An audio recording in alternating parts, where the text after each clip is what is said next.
आपल्या संजय गांधी निराधार बाळ श्रावण बाळ योजना अशा योजनाही गरिबांच्या सुरू ठेवायच्या आहेत। लाडकी बहीण राज्यात प्रचंड नुकसान झालंय, पंचनाम्यासाठी काही शेतकरी अहवाल दिलाय, फळबागांचंही नुकसान आहे। सर्व कलेक्टरना सूचना गेलेल्या आहेत की मुख्यमंत्री महोदयांनी देखील स्वतः सगळ्यांशी बोललेत। आता या संभाजीनगरच्या कलेक्टर मी स्वतः बोललोय आणि आमच्या पालकमंत्र्यांनी देखील आज बैठक देखील घेतली आहे।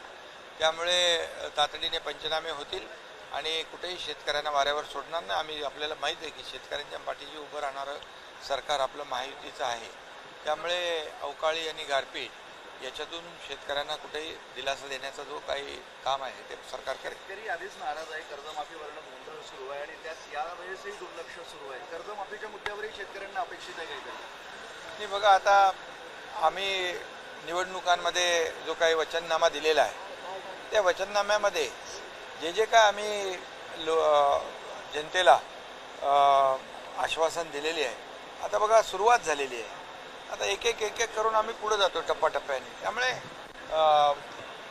आणि आपण लाडकी बहीण योजना त्याचा येणारा सगळं काही आपल्याला लागणारे पैसे, विकासाला पैसे, ज्या योजना सुरू आहेत त्या सुरू ठेवण्याला पैसे, हे सगळं करता करता आपण जे आम्ही बोललोय, जे आम्ही निवडणुकीला वचननाम्यामध्ये जे मुद्दे आम्ही आणि जी आश्वासनं दिलेली आहेत ते आम्ही टप्प्याटप्प्याने पुढे पार पाडणार। कर्जमाफी हा प्रिंटिंग मिस्टेक, आमचं प्रिंटिंग मिस्टेक करणारं सरकार नाही। आम्ही जे बोलतो ते करतो आणि लोकांनी आम्हाला भरभरून मतदान केलेलं आहे, लँडस्लाईड मॅन्डेट मिळालेलं आहे। त्यामुळे आमची जबाबदारी आहे आणि आम्ही एक टीम म्हणून काम करतोय। त्यामुळे तुम्ही आता मी जेव्हा आश्वासन दिलं किंवा आम्ही जेव्हा तिघही बोलत होतो त्या निवडणुकीच्या पूर्वी, तेव्हा हेच सांगत होतो की जशी जशी सरकारची आर्थिक परिस्थिती मजबूत होत जाईल आणि शेवटी आपल्याला सगळ्या गोष्टी सगळं सांभाळायचं आहे। आज सरकार विकासाचे प्रकल्पही करायचे आहेत, आपल्या संजय गांधी निराधार बाळ श्रावण बाळ योजना अशा योजनाही गरिबांच्या सुरू ठेवायच्या आहेत। लाडकी बहीण योजनाही आपण सुरू ठेवतोय। हे सगळं सुरू ठेवत असताना शेतकऱ्यांच्या पाठीशी देखील सरकार उभं राहणार आहे।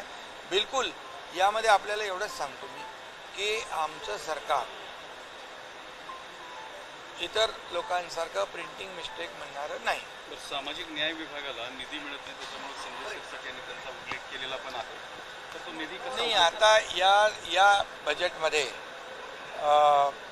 काही विभागांना नक्कीच काही बजेटमध्ये पैसे कमी मिळाले, परंतु पुढच्या या आपल्या जुलैमध्ये होणाऱ्या पुरवणी बजेटमध्ये हे सगळं शेवटी कसं आहे, हा सर्व आर्थिक विषय आहे।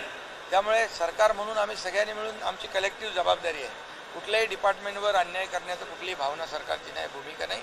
आणि आता कमी मिळाले असतील बऱ्याच सगळ्याच डिपार्टमेंटला काही पैसे आपल्याला थोडी काटकसर करावी लागली असेल, परंतु पुढे ती भरून काढली जाईल। अजित पवार आणि शरद पवार